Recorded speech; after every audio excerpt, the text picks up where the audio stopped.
Nako, Corina Sanchez, binaon, sinoplak, no? Dinurog si Auntie Claire dito sa programa niya na Mema. Mema lang, sabi niya. Okay, Auntie Claire, no? Erice, nagkatotoo po ang sinasabi. Sabi ko sa inyo, si Erice po ay isa dilawan. At hindi siya DDS, hindi siya Sara. Huwag niyong pagpilitan, no? Dahil si Erice po ang nakakakita ng totoong pangyayari. Sabi ko nga sa inyo magtatanong kayo dun sa mga taong hindi naman partido sa DDS, hindi naman talaga, kasi pag sinabing solid DDS, ano man ang pagkakamali ng isang partido, mapagpapasensyahan. Halimbawa, ganito, turuan ko kayo. Halimbawa, ako nasa Pinklawan ako. Ang Pinklawan ba nagkakamali? Nagkakamali. Ang Duterte ba nagkakamali? Nagkakamali. Ang BBM ba nagkakamali? Nagkakamali. Marami nga Di ba? Eto, ang mga solid talagang supporters, kahit nagkamali yung tao, pinababayaan lang nila. Di ba? Alam ba, DDS ako. Alam kong mali yung Duterte, okay lang sa akin. Lenny ako, nagkamali siya, okay lang sa akin. Yun ang mga solid talaga. Hindi, pero yung hanga lang kay Duterte, katulad namin, hanga kami kay Duterte, hindi naman kami DDS talaga, pero hanga at paggalang namin kay Tatay Digong dahil sa ginawa niya sa Pilipinas. Yung paghanga namin, pagmamahal namin kay Tatay Digong, dahil minahal niya yung bansang Pilipinas, nakikita namin yon, no? Kami yung mga neutral na tinatawag. Hindi naman DDS, pero humahanga kay Tatay Digong. May ganun di ba? Sa inyo rin naman di ba? Ngayon, eto si Eri, kung meron man makapagsasabi ng katotohanan, yun yung mga neutral katulad namin, no? Na nangyayari sa bansang Pilipinas. Kaso ang ginagawa nila, ginagawang DDS, lahat na nagsasalita. Ika niya DDS yan. Lahat DDS Si Eri si DDS daw kamo. Paano DDS? Binabatikos niya yung mga Duterte at si Sara. Yeah? Si Erice, purong dilawan yan. Ang mga kasama niya, sila Rojas, yung mga sila Aquino. Ewan ko ba ibang dilawang pink na, no? Kasi nga, syempre, pero wag mo patitiwala ba, nanlilin lang sila. O eto, panoorin po natin itong si Corina, paano sinoplak itong si Auntie Claire. Dinurog po sa programang Mema with Corina, no? Taon na nangyayari, sabi niya may makukulong, sabi niya Independent People's Commission, sinabi niya ICI, sinabi niya 1 million houses, sinabi niya 20 pesos. Lahat yung puro bola lang, salita lang. So, nararamdaman ko yung mga sinasabi ng mga mamamayan, dapat unawain nila na yung pahayag yan ng mamamayan, ng mga binabaha, mga driver. Oo, kasi normal na naman sasabihin mo Hindi ka naman nagsasabi na si Marcos ay magnanakaw. Wala ka naman sinasabing ganon. Ang sinasabi mo lang, may nagnakaw sa panahon niya. Ba't nagagalit siya? ano ba tawag sa nagsasabi ka pero tinatamaan siya? Ang tawag doon, baka guilty. Di ba? Ang sabi na naman, binabaha panahon mo. Tapos sasabihin nyo, kinukumpara, ba't naman sa Duterte, tahimik ka, nagbabaha rin naman. Atupagi mo yung ngayon, wag yung kay Duterte. Yung ngayon, sagutin mo. Bakit? Nung nag-exam ka ba, bagsak ka ngayon, sasabihin mo, yung nakaraan, bakit yung nakaraan? Pasado siya, ba't ako bagsak? Ngayon nasagutin mo, kasi ngayon ang exam. Di ho ba mga kababayan? Na naaabala, na mahalang gasolina, pahayag ng mga naglilimas ng baha sa kanilang mga tahanan sa madaling araw na hindi nakakatulog dahil sa baha. Yan yung pahayag nila, yan ang sentimiento nila. At dapat maging bukas sila diyan. Hindi ito paninira, ito ay constructive na kritisismo kung alam lang. Kasi pag natutulog, kailangan gisingin mo Yes. Matagal ko. Lahat ng mga sinabi ko sa mga previous privilege speeches ko, Nangyari. lahat nagkakatotoo Yes. Halos lahat Pwede pagkakitaan yan. Totoo talaga. Marami sinabi si Erice na nagkakatotoo na ngayon. Di ba? Ako, tutulad ko, marami ako sinabi nagkatotoo na. Di ba? Sa ano? Kasi bakit? Kasi hindi naman kami nakapokus sa isang politika lang kami, kumbaga, nakikita namin, kami neutral. Kumbaga sa referee ka, neutral ka. Nakikita mo yung foul ng bawat isa. Alam mo yon? Kami arbiter parang ganoon no? Sabi ko nga huwag kang kukuha sa Lenista, Duterte, DDS, loyalista. Huwag kang kukuha ng mga komentary tungkol diyan kasi nga ang mangyayari magiging bias. Di ba? Kumuha ka sa kalaban, dun sa totoo. Lahat nagkakatotoo. I've been serving government for 51 years. I've been involved in local and national politics. So, si Ma'am Claire, nagkakalookan yan Kailangan siguro bumalik siya sa Caloocan para maging grounded yung kaisipan niya. Kasi nung nasa Malacanang siya, parang hindi niya na nararamdaman yung katotohanan sa baba. Ayun. Yan, alam mo ito yan ang totoong dilawan. Tandaan niyo yan. Nakikita ko sa kanya yung pangangatwiran ni Pinoy. Totoo lang, totoo lang. Si Pinoy po, kahit mayaman po, si Pinoy mayaman talaga. Sabi Aquino, mayaman Aquino. Alam niyo naman nanay niya, Juanco, Aquino, diba? Mayaman talaga. Pero si Aquino, naiintindihan niya yung mga nasa baba. Yung mga nasa baba, nagigets niya kung ano yung mga... Pero sa hindi ko malaman dahilan, bakit yung panahon ngayon nila, yung mga yan, mga pinklawan ngayon, mga dilawan, hindi nila magets yung saka naging mata pobre na yung mga dilawan. Hindi lahat naging mata pobre na. Sa panahon ni Pinoy, hindi po. Ayaw ni Pinoy na mata pobre. Kita nyo mayaman yung Angkan Aquino, pero siguro may mga kakasisiraan din sa Aquino, pero may nakita akong kumpara sa iba, sa ginagawa nilang, eto hindi ko pinupuri si Aquino. Ang ginagawa ko lang, kinukumpara ko lang ang Aquino sa mga pinklawan ngayon. Ibang-iba po. Mas gugustuhin mo si Aquino kaysa mga pinklawan ngayon. Katulad ni Erisi, tingnan mo, ang ganda ng pangangatwiran. Yan ang pangangatwiran ng isang Aquino. Nila, yan yung mga pangangatwiran. Hindi katulad ng mga pinklawan ngayon, iba na eh. Biruin mo kung nananahimik ka, taong bayan na yung nakakawawa sa issue na to, tahimik lang kayo. 'Di ba? Hindi ganyan ng mga mga Pinoy, mga Aquino. No, talaga sila nagsisiwalat. May nag-ano nga ngayon, ko, anong grupo yung nag-rally ngayon na Aquino daw. Ikulong ang magnanakaw. Ikulong. Tanong, sino kukulong nyo? Pangalanan nyo. Pangalanan nyo kung sino kukulong nyo. Nakatete, para kayo nagpaparinig eh. Huwag ganon. Si Sara ba? Pangalanan nyo. Si BBM ba? Pangalanan nyo. Di ba? Ganon ang tama. Ang programa po namin ang tawag ay Memo. Painggan nyo. Yun, Mema. Oo. Baka ganun lang yun. Alam mo na, kailangan kasi may balik eh. Ulitin natin. Ganito kasi nangyari yun eh. Taga-Caloocan yan eh. Si Auntie Claire. Kailangan siguro bumalik siya sa Caloocan para maging grounded yung kaisipan niya. Kasi nung nasa Malacanang siya, parang hindi niya na nararamdaman yung katotohanan sa baba. Ayun. Ang programa po namin ang tawag ay Memo. Yun, Mema. Tablado, sopla ka ngayon, Auntie Claire, Mema. Ano pa? Oo. Baka ganun lang yun. Alam mo na, kailangan kasi may balik eh. So, pero, kasi alam mo, pag yung, Mrs. Todd, dadaldal, para tahimik na lang, hindi na lang akong bigito. Pareho kami dyan, ikaw. Really? happy wife, happy life. Okay. Happy Yusek o happy life. Okay. O, napag-usapan ng Caloocan. Happy Yusek, happy life, no? Tablado ka dito ngayon, Auntie Claire, no? Di ba asawa ni Marojas yan? Si Corina. Asawa ba ni Marojas yan? Tama, di ba? O, ngayon, dito naman tayo kay, dito kay Ka Eric Celis. Ito pinakagusto ko sa lahat ng nagko-commentary. Si Ka Eric Celis eh. Talagang, walang tinatago siya, no? Usapan natin itong panibagong pangyayari kung saan itong dating DPWH Kaya Secretary. PPP yan. Pag binigyan mo sa DPWH yan, iba na naman yung Patay na naman tayo rin. Ano ba yun? Bakit ganon? Ang una niyang ginamit para maipatupad nila Romualdez ang sindikato sa DPWH, itong si Secretary Manny Bunuan. Sa kanyang testimonya po, idinawit niya ang ilang mga senador sa tinatawag niyang leadership fund.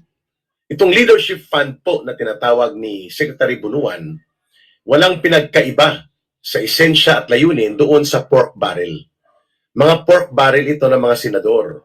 At ang itinuturo niyang dawit dito ay sila Senator Migs Subiri. Lalo na nang siya ay Senate President. Sabi niya, ang Senate President noon, si Migs Subiri, mayroon siyang minimum na 1 billion pesos na pork barrel. Tawagin natin pork. Sabi niya ni Pia Cayetano ang insertion hindi masama. Ginagamit yan. Halimbawa, pang support sa mga mayor, yung mga mayor, hindi namang, sa isang lungsod, hindi namang nasosustain yung budget eh. Mayaman ba lahat ng lungsod ng Pilipinas? Hindi. Paano pag yung lungsod nilindol? di mawawala sila ng budget, di ba? Kailangan di masustain yung mga nasa ospital, lalo ngayon tagbaha, uso sakit, dengue, saka lepto, di ba?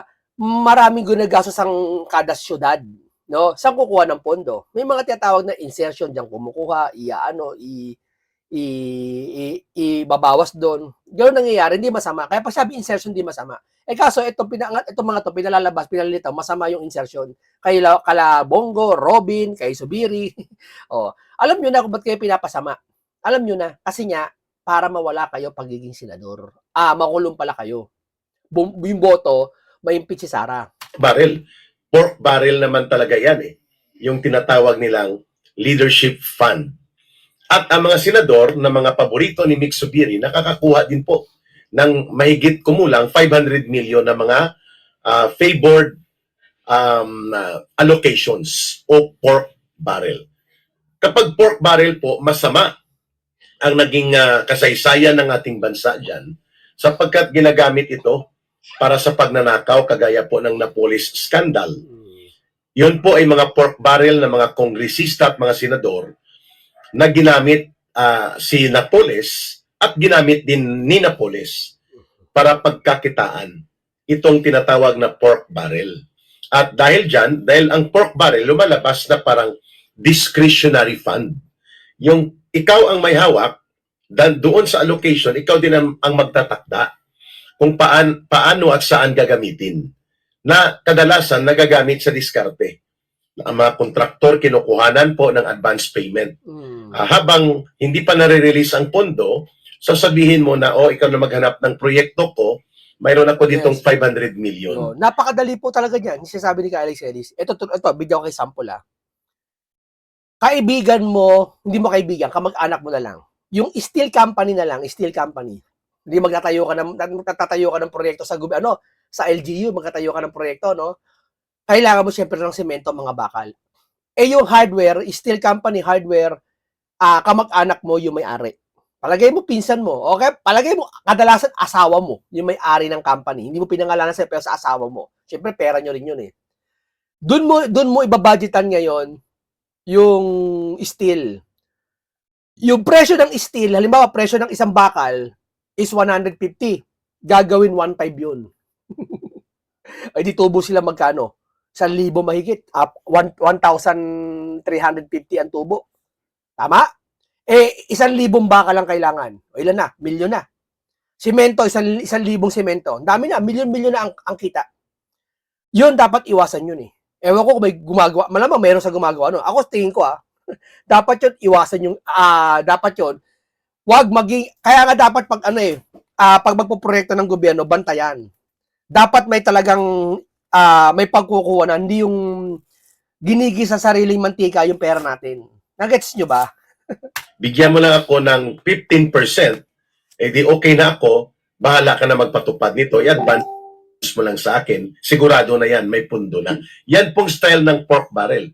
And how much is 15% ng 500 million, mga kababayan?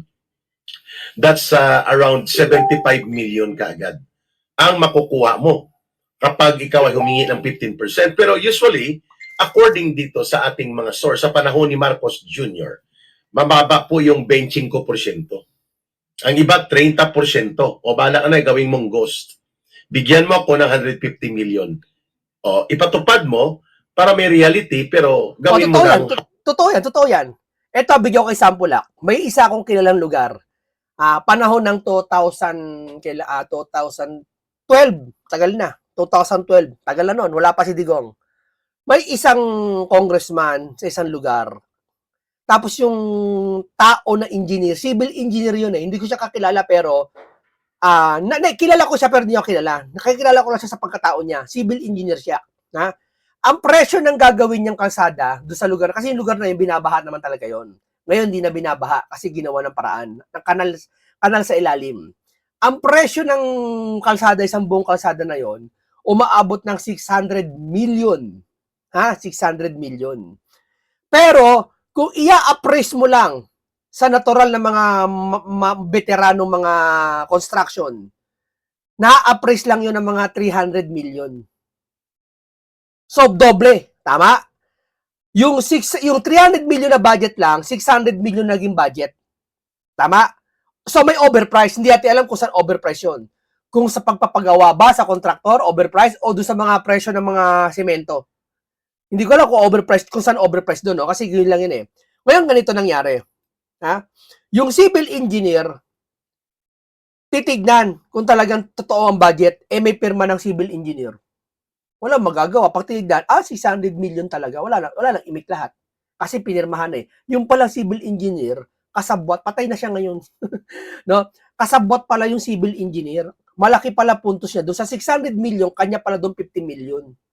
Tapos yung the rest, doon sa congressman na nagpagawa. Ewan ko kung buhay pa yung congressman na yun, 2012 pa yun eh. Sa 250 million sa congressman, ang presyo ng talagang gawa sa kalsada na yun, 300 million lang. So, anong nangyari, okay naman, hindi naman substandard yung gawa, pero overpriced. Gets nyo? So, yung 300 million, imbis na sana, hindi nanakaw, na ilagay pa sa ibang infrastructure, na ilagay sa pagtulong sa mamamayan, nanakaw na. Biruin mo, simpleng kalsada, ninakawan pa. Yan ang sinasabi ko sa iyo, dapat may magbantay diyan. Dapat talaga ang engineer diyan sa lahat, hindi dapat niya, ewan ko lang pasensya na kayo hindi dapat nakakausap eh. Kasi nakakausap eh. Parang ganito. Ikaw engineer. Hindi lahat ng civil engineer ganoon Yun lang kakilala ko siguro. Pero baka may mga kinakausap. Ikaw kausapin kita. Sabihin mo ganito presyo. Parang wag ka tayo lumayo sa bahay na lang sa bahay. Papagawa ko ng bahay. Sabihin mo, yung bahay, halagang 7 million. Oo.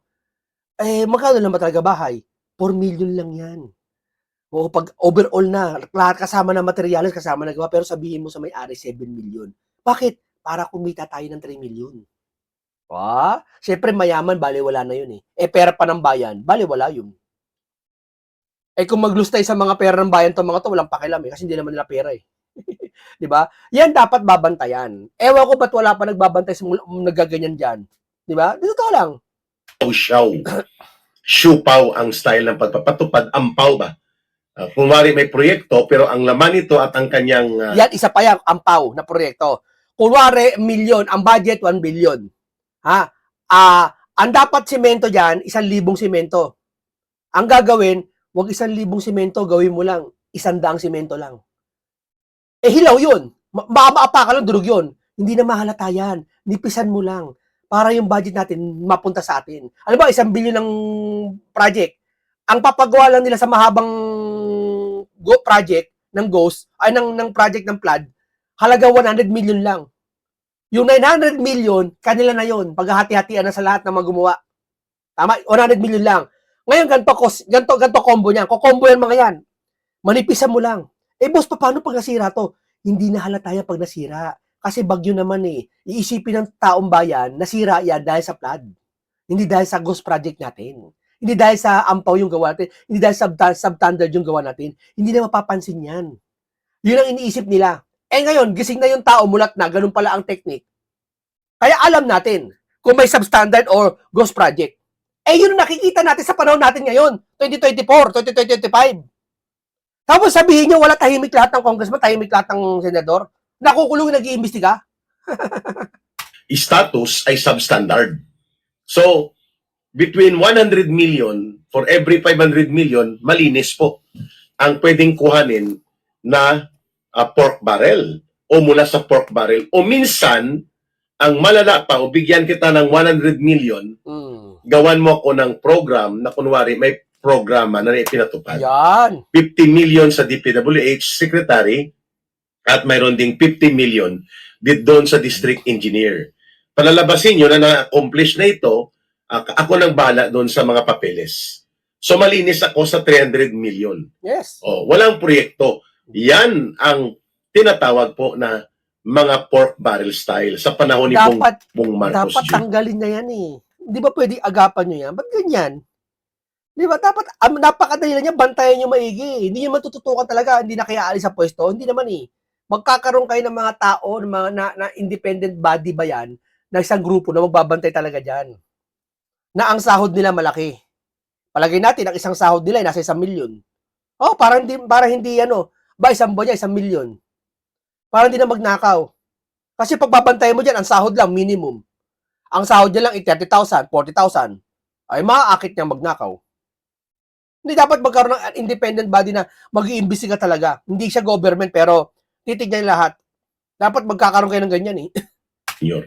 Hindi po 10 million, 20 million ang kanilang pangungulimbat at pandarambong.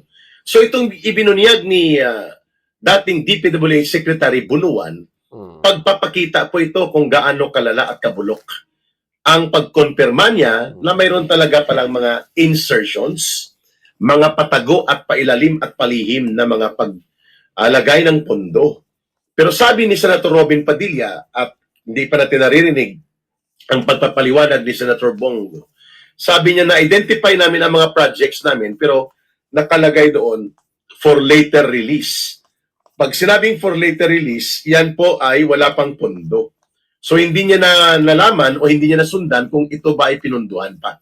Pero sabi niya, ako ay hindi kumuha ng nising ko doon sa mga na-identify na projects na yon. At yan po ay ipapatupad ng DPWH o kaya ng DepEd o kaya ng Department of Agriculture o kaya ng Department of Health. Depende po yan sa availability of funds kapag yan po ay nakalagay na for later release. So, hindi naman po totally ninanakaw ang mga pork barrel na ito. Pero kadalasan at sa maraming karanasan, ito po ang source ng pinakamalalaking mga korupsyon. Yes. At para hindi halap... Hindi ko napapansin mga kasama, harap-harapan tayong niloloko ng mga nakaupo sa lungsod, yung nagpapagawa ng kalsada, hindi pa naman sisirain na. Hindi yan napapansin. Naging tradisyon na yan para isipin ng taong bayan, normal na yan. Pag kalsada sira ay aayusin pa rin kahit hindi naman sira. Nakita niyo yun? Babakbakin yung kalsada kahit ayos naman. May kasabwat yan. May kasabwat yan mga yan. Ayoko sabihin yung pangalan, pero bigyan ko kayo ng tip. Kunwari naguhukay sila doon. Kunwari, yung tubo na sira, dadaloy din ng ginhawa. Kunwari lang yan. Para may project na naman na gawin. Diba? May mga kasabwatan niya, may kumita lang talaga ng pera. Basta mapapaikot yung kaba ng pera ng bayan, gagawin nila. Oo. Kasi wala nagbabantay sa kanila, sila nakaupo eh. Kita nyo? Hindi pwede makapagreklamo yung mga nasa City Hall. Yung mga nasa City Hall, alam nila yung kalokohan. Ng isang namiminuno sa kanila. Hindi sila makapagsalita kasi tatanggalin sila. May mga pasong-pasong pa yung mga yan sa gobyerno, mapa-LGU man o mapa national, isisiwalat ko ang aking mga nalalaman at lalabal ako sa katiwalian. Ugok. Magagawa mo kaya yon? Diba? Hindi ho. Tatanggalin ka ho pag lumabang ka sa City Hall. Ganyan ang patakaran niya. Dapat tanggalin yon, yung sistema na yon. Yung kalokohan na yon, dapat tanggalin yon. Diba? At wala makaiba makakapagtanggal niya sa tingin ko, mga Duterte. Tingin ko. Ang makakapagtanggal niya, mga Marcoleta, Duterte. Yung sistema na yan. Tinanggal na po ang term na pork barrel. Maraming naging pangalan po ang pork barrel noon sa panahon ng mga previous administration. Minsan tinatawag nila itong PDAP, no? Priority Development Assistance Fund. Pero discretionary. Pag sinabing discretionary, nasa kamay po at diskarte ng kongresista o ng senador. So therefore, mataas po ang possibility na mamaniobra at mamanipulate ang naturang pundo para sa pangungurako. So mayroon din tinatawag na DAP, Development Acceleration Program sa panahon ni Noynoy Aquino. Mayroon din tinawag na CDF, Countrywide Development Fund. CDF man, PDAF, or DAP, ang mga ito po ay pork barrel at idiniklara ito ng Korte Suprema na unconstitutional. Kaya nagkaroon po ng mga pagbabago at reforma doon sa budget process. Kailangan naka-itemized. Pero ang mga itemized budgeting na ito at ang pagbabawal ng Korte Suprema sa tinatawag po na pork barrel, inikutan ni Marcos Jr. At tinawag niya ito na insertions and mga unprogrammed appropriations. Karamihan po, mahigit 4,000 na mga flood control projects ay pinunduhan at pinarilisan ni Marcos at ipinatupad nila Romualdez sa itinago nilang pondo na tinatawag na DAP. Sa tinatawag nilang pondo na unprogrammed appropriations. So ang unprogrammed appropriations, para hindi mahalata na dyan mo kukunin ang mga nanakawin, ay later ang funding niyan, funding later. Kapag unprogrammed, no? Ibig sabihin walang items pero nakalagay dyan na may mga nakaprograma na. Hanapan pa ng pondo at usually dyan inilalagak o dyan po ipinapatupad ang pondo na inuutang ng gobyerno. The unprogrammed appropriations ay nagagamit po yan mula sa mga loans ng government. Pangalawa, sa mga buwis na nakukolekta na bago ipatupad, mga bagong buwis. At pangatlo, doon sa mga savings o mga sobrang pondo na nakukuha sa mga government-owned and controlled corporations that include pati pong nangyari sa PhilHealth na 60 billion pesos noon. Yan grabe yun nangyayari sa atin, no? PhilHealth, no? PCSO. Damahin nyo. Kung gaano kalaki ang ito, isasample ko ulit ang relihiyon ng Iglesia ni Cristo. Hindi, bakit ko isasample ang Iglesia ni Cristo? Kasi ang Iglesia ni Cristo walang kurap eh. Tingnan nyo yung pera ng Iglesia ni Cristo na iingatan, kahit piso. Tanong nyo sa mga member, talagang ni piso ni Binchingko walang kupit na iingatan. Nadadala talaga sa tamang paroroonan. Tamo yung mga kapilya nila ang lalaki. Ang kahit bumagyo, bumaha, hindi nagigiba. Wala ka na lamang gumiba. Bubong siguro, tuklap yung bubong, pero papalitan kagad, ayos na kagad. Pipinturan pa ng bago. Linggo-linggo nakapagpatayo sila ng kapilya malalaki. Ang halaga nun, 200 million, 300 million, pag malaki, 700 million. Ganyan po. Philippine Arena nakapagpatayo sila. Ano ibig ko sabihin mga kababayan? Nasisinop nila ang pera, nababantayan nila masyado yung pera. Isipin mo magkano ba abuloy ng isang tao? Hindi totoo ang INC may ikapo. Wala. Pag sinabing ikapo, ika-10 bahagi. 10%. Pag sinabing isa word na ika-10, yung po, isa ka 10. 10%. Wala pong INC noon. Ang handog ng INC kusang loob. Pwedeng 20 pesos, 1 piso, may 1,000, bala ka, 10,000, 1,000,000, kung may handog ka, nasa sayo. Basya ng iyong puso. Tingnan nyo hindi naman ang INC inuobliga na maghandog, pero bukal sa loob nila. Tamo nakakaipos siya ng pera, mayaman ng INC. What? Maliit lang sila, 2% lang sila ng populasyon ng Pilipinas, pero mayaman. Tumutulong sila ngayon sa mga bagyo. Ang dami sila, makita mo mga lingap nila, mga goodie bags. Sabi nila, 5 kilo, 4 na kilo, okay lang yun. Kahit 2 kilo nga lang, okay na yun eh. Diba? Kasi lahat naman tutulungan eh. Nabibigyan pag yung mga pangailangan eh. Tingnan nyo nagagawa ng INC sa buong mundo Maraming perang INC. Bakit? Nasisinop yung pera eh.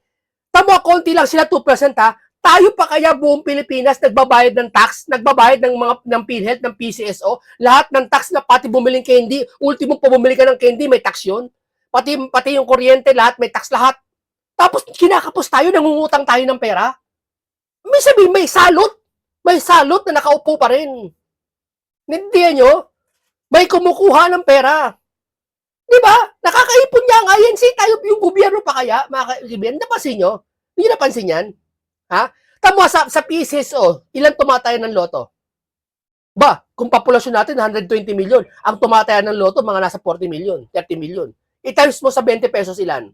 Yung PhilHealth ko nasa 550 na. Yung iba nasa 200. Times mo lahat yan, nagbabayad ng PhilHealth, ilang pagsamasamahin mo? Billion sa isang buwan eh. Tapos wala, nagkakagipitan. Pag na-hospital yung isang tao, hindi ma-avail yung PhilHealth, babawasan 3,000 lang, 4,000 lang. Di ba? Kalokohan. Sa malaking kalokohan. Isabihin, may nangungurako talaga. Na diniklara ng Korte Suprema na mali at unconstitutional at yung PDIC, Philippine Deposit Insurance Corporation, na mga 121 billion pesos. Billion 121 billion pesos. 60 billion pesos sa PhilHealth. So that's around 181 billion pesos ang kinuha nila Marcos sa trial precto upang ilagay doon sa unprogrammed appropriations upang maipatupad ang mga libo-libong mga kunwari ay flood control projects na pinagnanakaw at diniskartihan.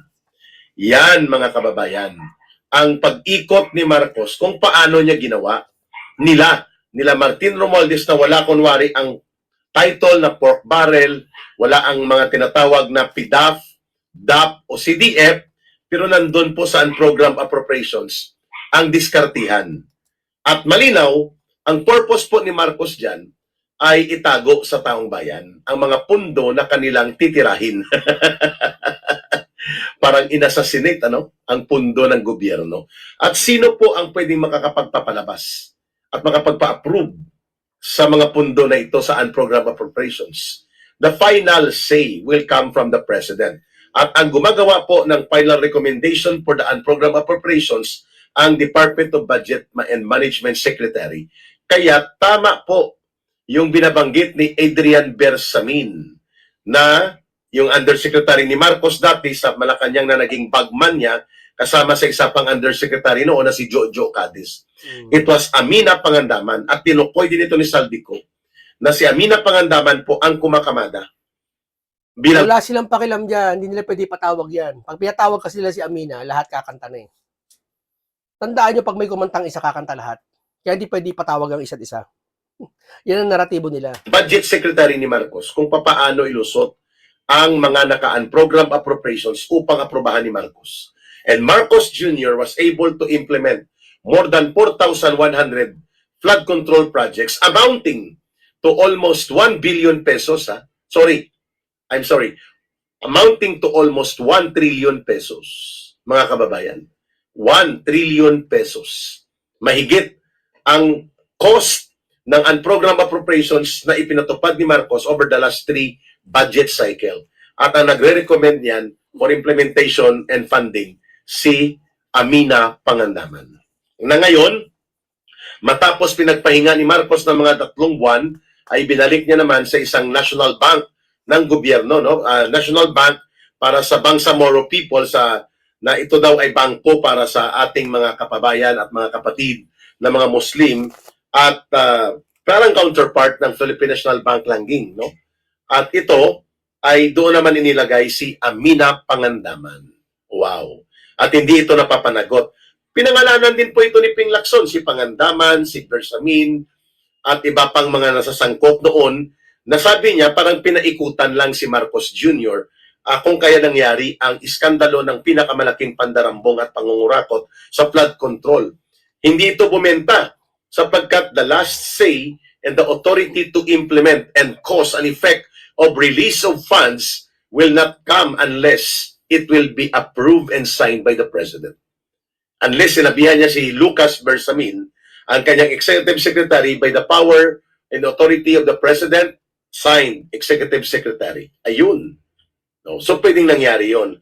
Pero, malinaw po na itong pag-amin ni dating DPWH Secretary Manny Bunuan doon sa pag-exist ng tinatawag na Senate Leadership Fund na isang pork barrel system sa loob ng Senado nung panahon nila Subiri, and we are not sure kung ito ba ay nangyari din sa panahon ni Escudero, mukhang nagtuloy-tuloy ang naturang pork barrel system. At sa House of Representatives, insertions, realign. Oh, yan. Napakalinaw. Napakalinaw mga kasama na may nakawan na nangyari. Oh, isisingit nyo na naman, may nakawan sa Duterte rin. Kung may nakawan sa Duterte, sabi ko nga sa inyo huwag nyo palagpasin. Isama nyo sa investigasyon. Gawin nyo nga kung kaya nyo. Sa tingin ko, di nila magagawa No. Kasi alam nila guilty sila Yeah. Met and program appropriations. At dinadaya nila ito pagkatapos ng BICAM. Ang Bicameral Committee Conference po, representation ng Senate, ng mga senador, representation ng House of Representatives upang i-reconcile at mabuo ang buong General Budget Bill. Pero pagkatapos nito, may technical working group yan at mga small committees na nakatalaga at ginagamit para mag-insert ng mga dinaya at palusot ng mga pondo na hindi pinag-usapan sa Bicameral Committee Conference. Kaya po, kailangan sa Bicameral Committee Conference, isilyo na kaagad ang kung ano man ang mga natapos at napag-usapan at i-report sa taong bayan. Ito ang resulta ng Bicameral Committee. Dapat gano'n nangyayari. Yung kaso wala nagre-report lang sila pag may nakawan na. Ang masama niyan, hindi pa nila buo i-report. Kasi matutuklasan yung ibang nagnakaw Di ba? Tama yung Cabral Files. Hindi nila isila sa publiko yung totoong Cabral File. si Libiste may hawak. Kasi hindi nila pwede isa public yung Cabral pala eh. Bakit? Kasi para lilitaw, totoo yung kay Cabral. Ay totoo yung kay Libiste yung hawak. Tama? Para gusto nila, para palitawin nila na kay Libiste, peke yung hawak niya, hindi nila ipapakita yung original. Kita nyo gano'ng katuso yung mga yan? Committee Conference. However, pwede pa rin po lumusot ang insertion sa Bicameral Committee Conference. Pag sinabing insertions, mga kababayan, ito po ay hindi nakasama sa National Expenditures Program. Yes. Ito po ay isiningit lang. May dalawang mukha po yan sa ilalim ni Marcos at ni Romualdez. Ang isa po ay Parada Fund. Yung Parada o Parking Fund po, ito yung mga pundo na inilagay sa mga agencies of government pero wala sa programa nila. At sinasabihan lang ang mga department secretary, kami na ang bahala dyan, nandyan ang pondo, i-care of namin sa inyo. Ang tawag po dyan, parking or parada. Insertions yan. May isa pang tinatawag na Okay, maraming salamat kay Ka Eric Celis, no? At kay Corina, pati kay Erice, na sinoplak itong si Auntie Claire. Naalala ko sinabi niya ni Erice. Ano sabi ni Erice? Sino ba sabi nun? Huwag kang tataka sa 2028, ah. Totoo ba yun sinabi ni Erice? Huwag kang tataka sa 2028, ah. Okay, ganito lang po. Paalam po sa inyong lahat.